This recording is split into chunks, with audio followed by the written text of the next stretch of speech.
Begin the current Daf and Pesachim Daf. We begin on the bottom of Lamates Mabez, the bottom line, where the Gemara continues on this discussion regarding the previous Mishnah, which is discussing things that might cause things to become chametzik. Now we have to be careful regarding Pesach. Our shiur corresponds because of the Cheskut to any time Pesachim is looking for today's Daf. Some of the things we discussed in today's Daf is, like we mentioned, activities to avoid because of a concern that will lead to chimutz. But Machlek is abaying Rava regarding whether fruit juices cause chimutz. Then we continue regarding soaking grains on Pesach. Are they recommended? Are they permissible? Are they forbidden? We have many different opinions. Rabbi then teaches how to deal with large amounts of grain that become wet shortly before Pesach. Can you sell it to a yid, to a goyim? What do you do with that?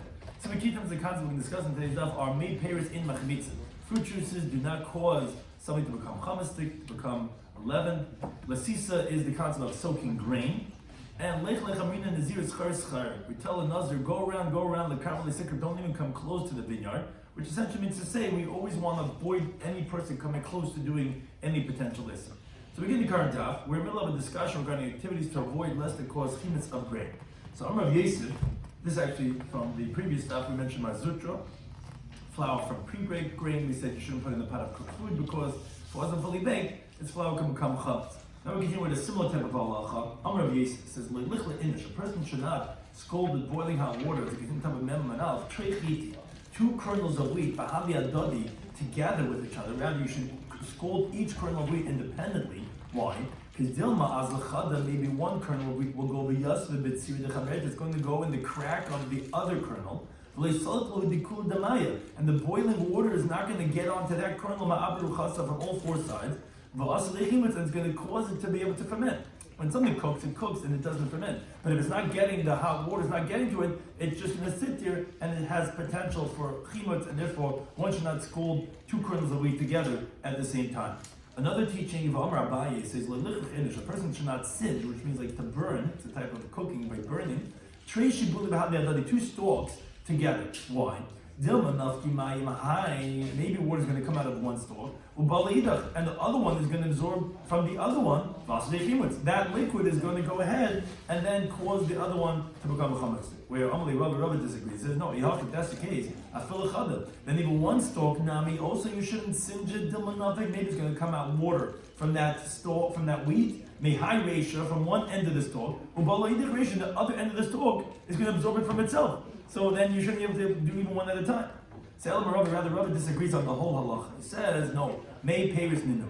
The water that comes out of wheat is from a pre.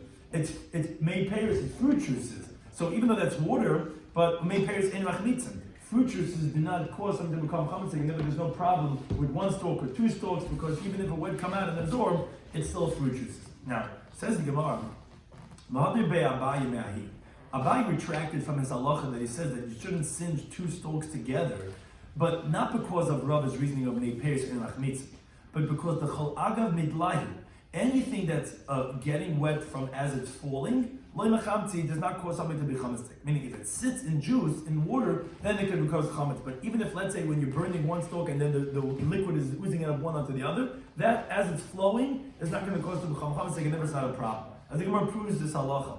Because Amar Abaye said, this is a jug that they would dry inside of it the roasted grain in the oven. So says Abaye the following halacha: if it's schifa, if it's upside down, which is that when you're roasting the grain inside, now everything's going to be pouring out from the roasting grain through the heat of the fire. It's going to flow outwards because it's upside down. It's not in the container. The container's upside down. So then shari, then it's permitted to have the grain roast like that for Pesach. But zikifa, but if let's say the jug was right side up, then it's going to be forbidden because the water that's coming out of the grain as you're roasting it is going to get reabsorbed into the grain. But one thing we see from Abaye, from the fact that he says that when it's schif, when it's upside down, it's going to be permitted because it flows outwards. Obviously, he retracted what he said previously that you shouldn't roast two grains, two stalks together, because that's the same thing over here. The water's flowing out and it's going to the other one, and we're not concerned about it being absorbed in the other one. Because as it flows, it doesn't cause anything to become chametzik. Now, in this halacha itself, Rabbi disagrees, and he says, no, afilas akifa.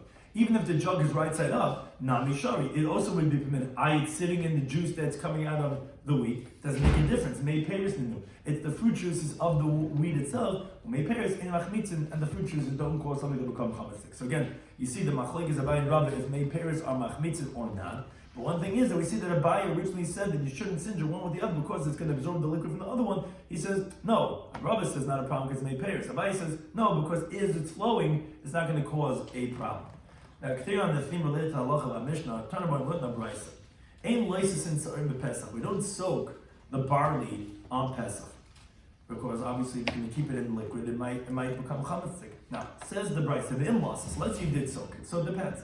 If nisbaku, if it burst because it became inflated because of the water that it got absorbed in it, and nasuras, then the barley is going to be forbidden because most definitely it's going to quickly become chametzik. Like nisbaku, if it didn't burst, then mutar is permitted. He says, let's say you see it that it's starting to inflate. So what you could do is shoin b'chaimitz. You could soak it in vinegar. V'chaimitz tzimtzam, and the vinegar actually shrinks it and does not allow it to become chametzik. So that could contain it, that like freezes it, so to speak, the vinegar, and that's an option. And Amar Shmuel says in halacha kabisi. I said halacha does not follow kabisi. No, that's not going to be an effective way of preventing it from becoming chametzik. Now the Gemara it qualifies and says Amar Chizah Amar Marutva. He says. We didn't say that it's only going to be forbidden if it like the Tanakama, if it's going to burst, and then you say, oh, now it's upon machametz. Rather, if you would put it on top of a barrel, and they would burst by themselves because they cannot withstand the aroma of the wine, that's how susceptible they are because they already soaked in water. That's already enough of a problem about being chametz. It doesn't literally mean to say that it burst because it was soaked so much in the water. It means even if it would burst by itself, that would already be a problem about chametz. Where Shmuel may disagree, says no, mamash. It means literally only if it cracked already, not if it would, as the way Rav Chizah said. And Shmuel of the Badur the Bei Barchashu, and Shmuel actually went and practiced and did this in the village of that person of Barchashu. Nisbaku mamash. That in other words, that it didn't burst yet, and he said it's not forbidden. He permitted because it has to literally be burst and cracked, and then we say that then it's a problem of being chametz. Now this was all regarding barley. Says now Amar Rabba, he says Bal Nefesh says a pious person lo yiltis should not soak his grain on Pesach. Says about my ear Bal Nefesh. What's he saying about a person that's a spiritual person? A fellow Kulam would be every single person. No time, we just learned the Bryce a second ago. Aim listen serve the Pesach. Now let's soak your barley on Pesach. What do you mean the Bal Nefesh? Bal Nefesh is usually a person, an elevated person. It says you're not allowed. It says you know this is what it's saying. Bal Nefesh, a chassid, a filachitin, even by wheat. The shriri, which are harder than barley, and they don't quickly become chametzik. Bal Nefesh, lo yiltis, he shouldn't soak his wheat. But if he's not a Bal Nefesh, then know that he doesn't have to be so stringent. And by wheat, actually, you could go ahead and soak it. The reason why you soak it is because you want to make it more fine to get off all the impurities. So by wheat is where we're saying about Nefesh. That's one opinion. Amalei, Nachman disagrees. He says, no, Mandat Sayis Leila Abba. Who's going to listen to Abba? He's referring to Rabbah, but Abba is like an honorific, like the master. So he says, who's going to listen to him? Achal namadi pusha. He's going to be eating moldy bread. In other words, you're not going to have refined flour if you don't go ahead and soak it. So to the contrary, as he brings a proof that even Talmidei Chachamim, the Bei Ravuna Lasasi, in the house of Ravuna, they soak the wheat. Or Bei Rav Bar Oven Lasasi, they soak the wheat. So Rav Nachman disagrees. Rabbi said Bal Nefesh should not do it by wheat. And Rav Nachman disagrees, says no, it's necessary that way to get white flour, or else you're eating moldy bread. Rav on that, he says a third opinion. He says asalultis. He says no. Not only Bal Nefesh, he says everyone is not allowed to go ahead and soak their wheat. Says the Gemara, Elohad the time in this one, the Brisa and says English and certain Pesach. You're not allowed to soak the barley on Pesach. Sounds like only barley not. Hachidishari, but wheat is permitted, like we had mentioned before, because wheat is harder. How can he say it's forbidden to soak the wheat? Says the Gemara, no, let me buy a comment. We don't have to tell you wheat. We don't have to tell you wheat that it's going to be forbidden to soak it. Even this bacteria, there are cracks in the kernel of wheat. So what is going to get in there? I'm sure there's going to be a problem with chametz. I was sorry, but regarding barley, the shi'i, which are smooth, I would say it's not going to be a problem. To tell you barley, but of course wheat's going to be forbidden. And then it's not difficult on Rava. But says the Gemara, although that was originally Rava's opinion that it's completely asalultis, not only for Bal Nefesh, Rava ultimately retracted and he said, no, mutulultis. You're allowed to go ahead and soak the wheat. Because the time when the Brisa says you could fulfill your obligation of matzah with refined bread, v'hadra, and coarse bread. Now v'yavshniki, you can't have refined bread b'loy l'sisa, without soaking the grain, and therefore obviously you're allowed to soak the wheat.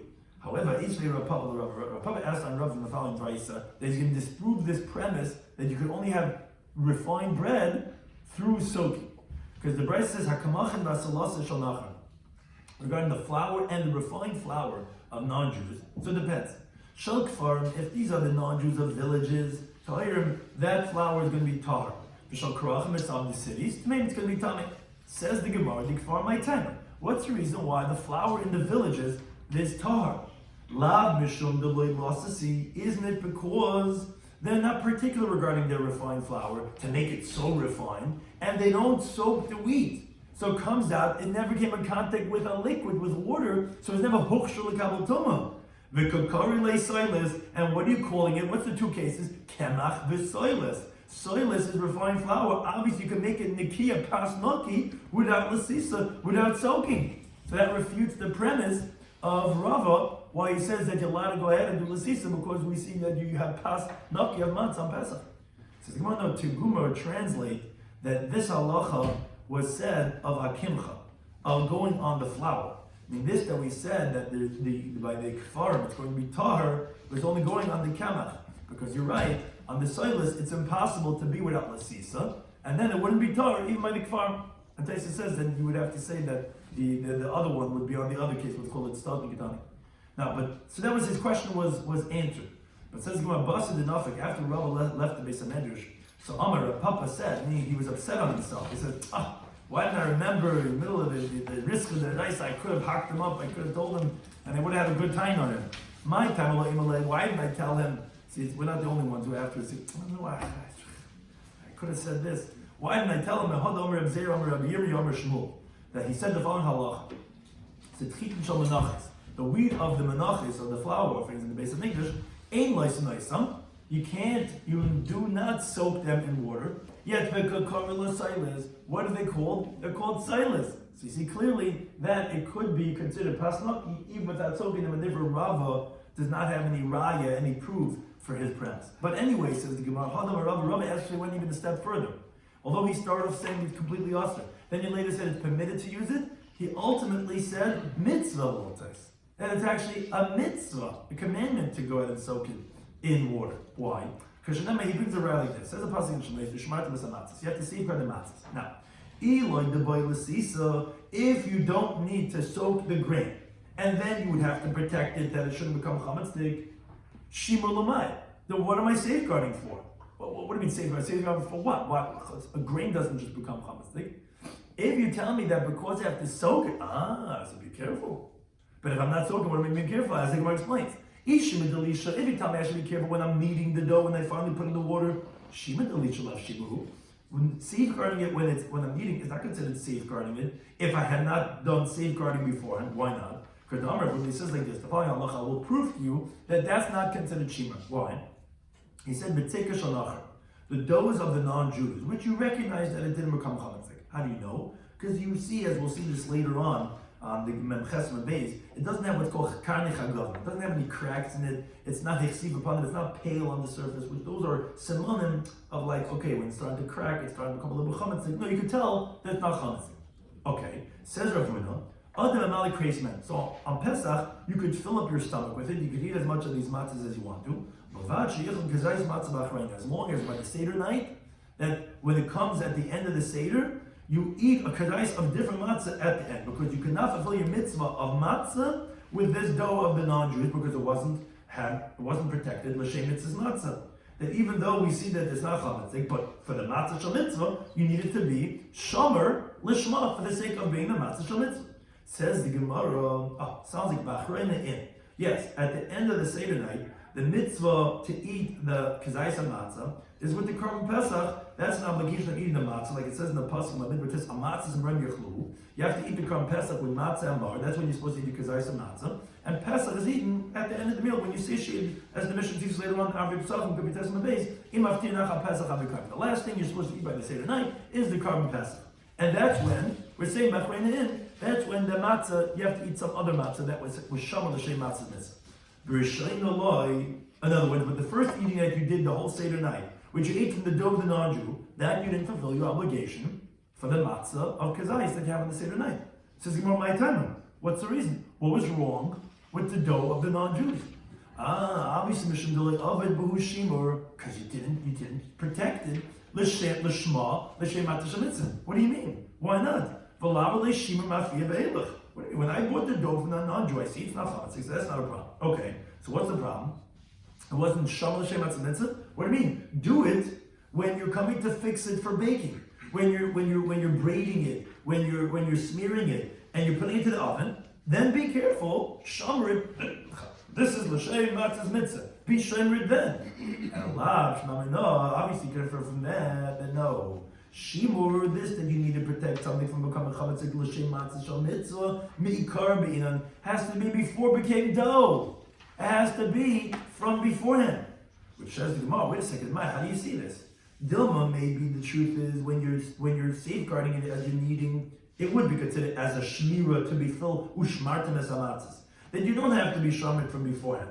So over here, so why didn't you fulfill your obligation by the dough of the non-Jew when you're watching it as you bought the dough, as you're braiding it and as you're flattening it, as you're putting it into the oven? Then I can tell you that shani hasam. There, by the case of the dough of the non-Jew is different. Why? Because the be'idna the nachas l'shimur at the time when water was put into the flour, which is something that can make the dough chametzik, which is when you need shimur ready, level shimur. Then you didn't do a shimur at that time when it could already be protected, when it was ready the water put in, because you bought the dough from the non-Jew after the water was already put in. But if let's say at a time when you couldn't shmir be done, you did shmira, which is at the time of the kneading, maybe the safeguarding of the kneading is considered as a shmira, and therefore there's no proof that you have to go ahead and do lasisa and soak the kernels of wheat. Who said you have to do that? Maybe you could do a shmira at the time of Elisha. So the Gemara points out that even though Rava did not find support for his premise, for his opinion that you have to soak the wheat, because Kubir Shmeret Masamatzas would be able to be done later on by the dough of the non-Jew, you didn't do a shmira at the time of the kneading. Still, Rava did not retract from what he originally had said, that you need to have a shmira before the kneading, and then therefore as some want to say he would maintain his opinion that you have to do lasisa, you have to soak the kernels of wheat in water, because he told to those who would turn over the bundles of the stalks in the harvest season. He says, when you turn upside down the bundles, meaning this is way before they're making the matzahs, they just have the stalks of grain. When you're turning it upside down, those bundles, do the l'shem matzah shal mitzvah. Says the Gemara, obviously Rabbi held, Shima meikar. The safeguarding has to be all the way in the beginning. It's chalosa tzayv meaning, you have to do the shmir shal mitzvah already from the shas hakatzira, from all that way back. You already have to do that. And again, that's his position that you have to do lasisa, which is again because the shmir starts all the way up, way before, and that just doesn't start later on, and you can't fulfill it that in the beginning. And similarly says Ravina, as we take to the base, his mother would gather for him wheat for the beginning of the harvest season for the purposes of Pesach, and she would safeguard it all the way, ba'arvei, in a trough or many troughs, and she would put it away for him for Pesach, as we see that the halach of shmir of matzah shal mitzvah starts all the way early on. Now, we continue with a related discussion regarding a concern regarding chametz. Hahu arva dechiti was a ship full of wheat, the tav b'chishta that sank in this river called Chishta. Now it sank before Pesach, and there was wheat inside of it. So Shari Rava is Nachem. Rava permitted that you could only sell these wheat kernels to non-Jews, because obviously it's a chashash of chametz, they got soaked in water. Esvei Rava says, wait a second, it's difficult on your teaching from the following brisa. The brisa speaks about a different context, but we'll see why it's difficult. Beged shaved by klein. If you have a garment, the klein got mixed into this garment, meaning somewhere in this garment there's a thread of wool that's threaded together with linen. Now you can't tell where inside over here there's this little klein mixed in over here. So the halach is you cannot sell this garment to a non-Jew. Why? Because since it's not recognizable that there's klein over here, this non-Jew might sell it to a Jew, and the Jew's going to wear it, and the Jew's going to be unaware wearing klein. So you cannot sell it to a non-Jew. And also, you cannot make it as a saddle blanket for a donkey, because maybe you might take from there, and you might take a swath, a patch to patch one of your garments, and you might take the climb from it. But what you could do is you could make it a burial shroud for a dead person, because from there you're not going to take it, because the garments of a dead person are forbidden to have benefit from it. And a mess, a dead person, doesn't have the mitzvah obligation, like it says by Mesim Chavshi. Once they die, they become exempt from mitzvahs, like the Gemara says, Shabbos of Lamanel. So therefore, you can make tachrichim from this garment. Okay, but says the Gemara, why is it that a non-Jew you cannot sell it to? Isn't because he's going to subsequently sell it to a Jew. Now, because it's unaware, it's not obvious. Here also, these wheat, since it's not recognizable, it's chibutz. A non-Jew is going to come that you're selling to, he's going to sell it to a Jew. He's going to use it for his matzahs. He's going to have a stick of matzahs on Pesach. So how are you permitting it to be sold to a non-Jew? So it says, Rabbi ultimately retracted, and he says, you should sell a little bit, a kav to each person, not many to one person. That the wheat will be used up before Pesach. So you sell only small quantities that it will be used up before Pesach, and you're right, you sell it to Israel, not a whole bulk to a non-Jew. Continuing on this topic, says the Gemara, talking about the Brisa, in Meilim, Malila is when you put flour into a cooked dish. You cannot do Malila of Esar Gedir b'Pesach. You can't put flour into a pot on Pesach. Now, the Reitzashim, if someone wants to emulsify, like I said, put flour into a pot, so what you have to do is put in the flour, but then right away put in vinegar right afterwards, because the vinegar is not going to allow it to ferment, because it cooks it very quickly, and then you'll avoid a problem about chametz. Now the Yeshem, there are those that say even more. You could even first put in the vinegar, and then subsequently put in the flour, which the chiddush in that is even though the vinegar is already mixed with the cooked dish, it's not going to weaken the potency of the vinegar, and it's still going to cook the flour that's brought in right afterwards to prevent it from becoming chametz. Says the Maman Yeshem. Who is this Yeshem? So Amar Chizday says Rabbi Yehuda. Because now they learn Mishnah Masechta Shabbos, also in a different context, but we're going to compare it to here. There's tomorrow we're going to go laws of bishul on Shabbos, ha'ilpus, the frying pan, vakadera, and a pot. Shavira, that you removed it from the fire, murusachel, and it's still boiling hot. Erev Shabbos, right before it became dark. So it's what's called a kli rishon. It was removed from the fire. Le'idin l'techem tavlin. And I'll put spices inside that pot, because a kli rishon of a primary vessel comes out, you're cooking the spices on Shabbos. Avon leishim, but you could put the spice like techa ka'ara into a plate, or the techa tamcha, or to the serving tray, because that's a secondary plate. You pour it from the pot or the frying pan into that. That's what's called a klisheni. That's not mavashal. That's not going to cook. That's the Tanakama. Rabbi Yehuda, he says, he disagrees. He says no, lakolu leishim. He says you're right.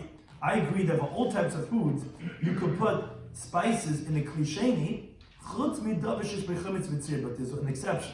Except if that dish has vinegar or brine, where the vinegar is going to cook it even though the vinegar was in there already from before. So you see that the fact that the vinegar is mixed with that dish is not going to remove the potency of the vinegar to cook very quickly, and therefore even though it's a klisheni, it's going to be mavashal. Oh, so that's Rabbi Yehuda, who he said that even vinegar mixed with food speeds up the cooking process, and that's why he's the Tana of this Yeshayim that said you could even put in the vinegar first and then put in the flour. It's still going to quickly cook it and prevent it from becoming chametz. It says, why do you say it's necessarily Rabbi Yehuda? Look at Rabbi Yisi. Why do you say it's like Rabbi Yisi, which it's not, but it's actually Tanya Brisa that recorded on and off. He said that if, let's say, you're concerned that it's going to become chametz because you soaked it, Rabbi Yisi, he says what you can do is shayin b'chemetz. He says you soak it in vinegar, and the vinegar will shrink it, will prevent it from becoming chametz. So what do you mean? So why don't you say it's Rabbi Yisi? See, Rabbi Yisi holds that vinegar also works its magic. Why do you say Rabbi Yehuda? Says the Gemara, Kiyash min leila Rabbi Yisi. When do we hear Rabbi Yisi saying this halach? It's only when the vinegar is by itself. But when it's mixed with a cooked dish, then we don't necessarily see that he holds it has a strong power, and therefore we didn't necessarily say he would be the Yeshem. They would say that even if vinegar was put in first, that it would still prevent the flour putting in afterwards from becoming chametz. But anyway, says Omar, he says echad. They said whether you put in the vinegar first, whether you put in the vinegar at the end, it's forbidden to do this on Pesach. Why? We tell the Nazir who is forbidden to drink wine, we say, go. Schar, go around. The Carmelite Sikh, don't come close to the vineyard. This is, Alcoholics Anonymous, famous things. It triggers people, places, things. Stay away. Don't come to the bar. Don't take one drink. Don't even come there, because you do one thing, you're right back into your addiction. So that's the same thing here. You stay far away. So although maybe technically it would be permitted, but we don't want to have it because we might have it like in a way that it would be problematic when it's mixed in a cooked dish and it's not going to fully cook it, and then it's going to become a chametz. Now the Gemara says Rapapa Shorile Laburdiki. Rapapa permitted the bakers, the Beirish Galusa of the household of the Rish Galusa, who was the head of the Jewish people in the diaspora, that he permitted them lamimcha kedei, to thicken the pot, bechasisi, with the flour of roasted grain. Roasted grain, right? It's not going to become chametz. Which Amar Rabbi disagrees, says, is someone that's going to permit such a thing in a place where there's a lot of servants around, like in the house of Rish Galusa, where the servants, they're mazalzim, they're disgraceful in the Isser, and they're going to go more and more, and they're putting in regular flour, which is going to come from and say, how can you let such a thing? Now, if you don't know, those that say that actually Rabbi Gufa, Rabbi himself, Machal Kidra, he mixed the pot, the chasisi, with the roasted grain. Again, if that would mean without the avad, then he was not concerned. There's nothing really wrong with it, but if we when it's a roasted grain, you might come to do it even with regular flour, and then it can become a problem about chametz. You continue the halach in the next Mishnah, again, continue the theme regarding a concern for chametz, which this Mishnah discusses different than what we discussed until now. Up until we discussed water, which is a problem always to become a chametzik. Then we discussed fruit juices, which on some level many say that it's not a problem about becoming chametzik. Now we discuss something regarding vinegar, which has a different type of a status. Says the Mishnah, now this charesis doesn't mean our charesis that we call on the Seder night. You cannot put the flour into this dip that has vinegar inside of it, and you would dip their meat inside this dip. Now they would also put in flour, and anything that would go ahead and weaken the taste with this acidic, and flour at a later point in time ferments, and it makes the taste a little bit more of this acidic taste. So you cannot put flour into this charesis dip for Pesach, or into mustard, which in Talmud time they would. That you're not allowed to do. Now, let's say you did put in. So you should eat it right away. Meir says that no, you're not allowed to eat it at all, obviously about a concern of chametz. Now, says the Mishnah, you cannot cook the korban Pesach, as a pasuk explicitly says in Shmoyes Beis, you're not allowed to eat the korban Pesach half roasted, and it can't be cooked. And says our Mishnah, and it cannot be loy b'mashkin, it cannot be with any beverage, even though the pasuk says b'mayim, you cannot cook it in water. We will explain how we know all liquids. And you can't cook it in fruit juices either. Now, what you could do is, when you're roasting it, you could smear it with some liquid. And you could also dip into, when you're eating, you could dip your korban Pesach into it, but you can't cook in liquids. Additionally, also we're going to get concerned about chametz. The water that's used by the baker when he cools his hands off at a time when he's kneading the bread and the matzah, and he's smearing the matzah, that water has to be spilled out. Because it had all his dough from his hands, it's become chametzik, has to be spilled out. Now, the Gemara qualifies the teaching of our Mishnah. Amrav Kahana says machlik is that we have that the Tanna Kama permits this flour that was put into charesis dip, whatever, this vinegary dip, or into mustard. You can eat it right away, is specifically only if it was a techach chardal. It's actually not referring to the charesis. There were two cases that mentioned charesis and the chardal. The Tanna Kama that said, we said on both of them you're not supposed to do it. Now we said, but if you put it in, you can eat it right away. What was that going on? Rav Kahana says that was only regarding the mustard, because it's very strong. That doesn't allow the flour to really ferment. That's what Tanna Kama says, you can eat it right away. I would say charesis, but in regarding to that other vinegary dip, that there, everyone agrees, it has to be burnt right away, because it is a concern about chametz. The Tanna Kama will learn the brisa. You cannot put flour into this charesis vinegar dip. If you did, you start me out of the dinner right away, and that everyone agrees. If you put into the mustard, which also you shouldn't, but if you did, Remei says you burn it right away. Chachamim say you eat it right away. Now Amar says Allah follows like the Chachamim. Now that he asked him, who just said Allah. They said you said Allah is like the Chachamim, who they say Yechel Miyad. Does it continue to be Memal and Aleph? Acharesis come out? Was the master, in other words, did you hold the Drabanan that they say you're allowed to eat it right away, was not only going on the mustard, but even on the vinegar charesis dip? Or was the master only saying Allah said that you eat it right away, only if the flour is put into the mustard? Amalei said, what's the difference? So it says, the Rav Kahana. As we just mentioned before, the Rav Kahana says, he says, he's only eating around the mustard. So what do you hold? Do you hold that the Chacham disagreed regarding the charesis and you could eat that charesis dip with the flour that's put in right away? Amalei says, Lishmili, he says, I didn't hear this teaching of Kahana. What he meant to say was, Lishmili, I don't hold of it. Rather that the Chacham permitted even by the charesis dip, and Allah is like them, and then you could eat it right away. However, Amar Vashi says, Kabbasid Rav Kahana, it's logical like Rav Kahana, that he says that Rabbanan do not disagree on the charesis dip, and therefore when Shmuel said Allah is like the Chacham, that you're allowed to eat right away, is only going on the mustard and not on the charesis. How do we know this? Because who was this? We said that Shmuel said Allah is like Chacham.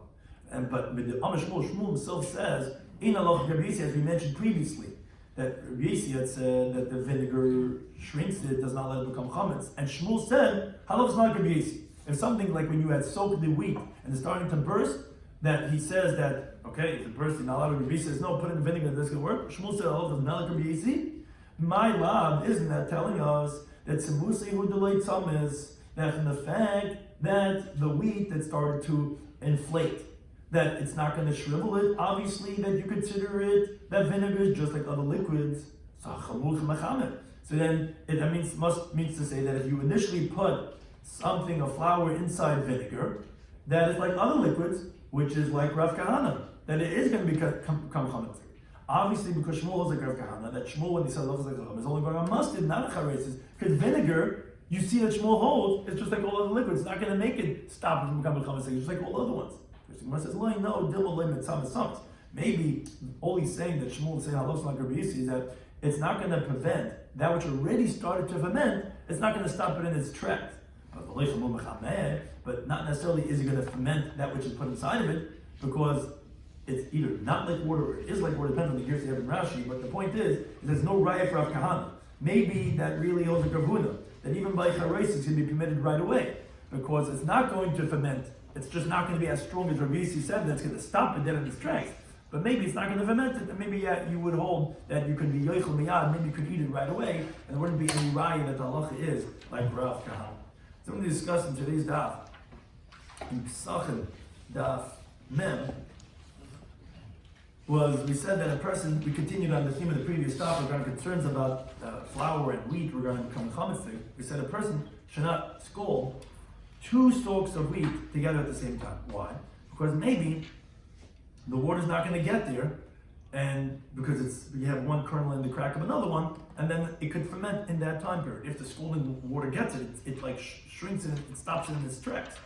Abaye said, okay, you also should not singe 2 stalks together, because maybe water is going to come out of one, and it's going to be absorbed in the other one, and that's going to make it become chametz. So then Rabbi said that when we even one also, you could come out of one end of the stalk into the other end of the stalk. So Rabbi says B'chlal is not a problem because it's made pears. Made pears is the juice of the stalk of a wheat. It's a pre that doesn't ferment. It's only water that we have natural water from. And then the Gemara says that actually even Abaye retracted not because of Rava, not because it made pears, but because of as it flows, it cannot ferment. And as we find, he had this chatzah davishuna, which was where you have the roasted grain in the jug, in the oven, which we said that if it's schifa, if it's upside down, if you have the grain over here and here's the bottom of the oven, if it's upside down, so now we're saying that that's going to be permitted because it's flowing downwards, so even if it's going to be hitting the other one, it's not going to make a chametz. Rabbi says even if it's standing right side up, it's not a problem, which is because it's made pears, and made pears are not machmitz. Then we said that you shouldn't go ahead and soak barley on Pesach. Now, if you did, so he said if it burst, if it popped, if it cracked, then it's be forbidden. Where machlik is if it literally has to crack, or it's, even if you just put on top of the barrel and then it would crack, if that also is going to be considered as a problem. Rabbi Yisrael says no. What you do is you soak it in vinegar, and that's going to shrink and shrivel and stop it from becoming chametz. Now, Rabbah said about nefesh should not do l'sisa. He wants to learn about nefesh. We said it's forbidden for everyone. He said no. That was regarding barley. He's talking about even regarding wheat, even though it's hard. You would think maybe that wouldn't be a problem. No, about nefesh shouldn't do it. Rav Nachman says, no, you could do l'sisa. Rav originally said forbidden to do l'sisa, and the Brayz only says about barley. But no, for sure chitin, because chitin has cracks, that water could get in there, but barley it's smooth. course wheat is forbidden. Then he actually changed his mind. He said actually permitted. How do I know it's permitted? Because he said you can fulfill your chiv matzah with matzah naki, with refined matzah. That's not possible without doing lasisa. Which, however, it sounds like from Menachos that it actually calls it silas without lasisa, so that rejects his proof.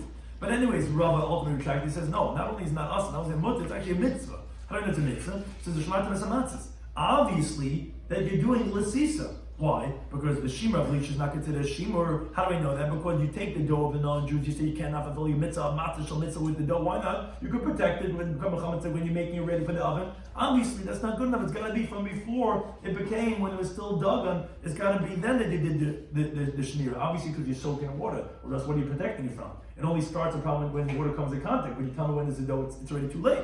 The Gemara rejects the right, says no. That's because at the time when it was possible to do a shmira, you didn't do a shmira because you bought the dough from the non-Jew. That once the water touched the flour, you weren't there then. You weren't protecting it. So maybe then, but maybe it could be later. Maybe you don't have to do the sisa when it's still grain. But still, says the Gemara, Rava did not retract because he says, even he told the guys who were turning over the bundles, he says, do it l'shem matzah shal mitzvah. You see here, all you have to have a shmira all the way from the beginning to the end. As we had a story that even from the beginning of the harvest, the mother would go ahead and make sure it's ready l'shem matzah shal mitzvah. Then the Gemara says you have to be concerned that a Jew should buy, meaning that if a Jew will buy, either we have two cases in the Gemara, chametz or klion, from a non-Jew that's not recognizable, and therefore you don't sell it to a non-Jew, whether it be klion, whether it be this chametz dig grain, because it's not recognizable, and the Jew might buy it, so you have to be concerned for that, and not to put a Jew in such a possible predicament. We said that you cannot do melila, which is to put flour into a dish on Pesach, unless if you, after you put in the flour, you put in vinegar. Some say you could even put in the vinegar first. Who's that like? So the Gemara, that's like Yehuda, who says a klisheni is not mavashal spices, but if you put in vinegar, and even if it was in there from beforehand, it's going to cook. So you see, it's mamahar lavashal, it prevents it from becoming chametzik, even though it already was in there mixed with some other thing that was like the yeshen. Why can't you say it's like Rabbi Yasi, that says that chametz is same sun and it shrivels it? Oh, because that we only see when it's beineh, when it's there. But either way, it says ula, it's always going to be usher because l'kamah l'sik, if you say stay far away, we don't want you to put flour in because you might really run into a problem about chametz. Here's how in the next mission it says you cannot put in flour into chareisis dip, which is a vinegary type of dip, or into charb, or into mustard. Now, if you did put in, we have two opinions: either eat it right away, or it's going to be usher. Now we have machlekes in the Gemara if regarding the chareisis dip, if that's according to everyone that you have to burn it right away, and the case of chardal is only the case that it says nasan yoichel miyad. But says the Gemara, there's no proof from this that Shmuel ruled not like Rabbi Yasi, that you see doesn't shrivel it. So you see that it's just like other liquids, and if it's going to make a chametz, maybe not. Maybe it's not going to be so strong to prevent it, but maybe it's not going to make a chametz. Maybe it's somewhere in a third category, and therefore maybe it's not necessarily a raya to Rav Kahana. Then we said you're not allowed to cook or carbon pesach, whether in other liquids or even fruit juices, but you could smear it and you could dip it into that. And we said that the water of the baker has to be spilled out because if it just sits there, it's going to ferment and become chametz. You don't need to have a hosting.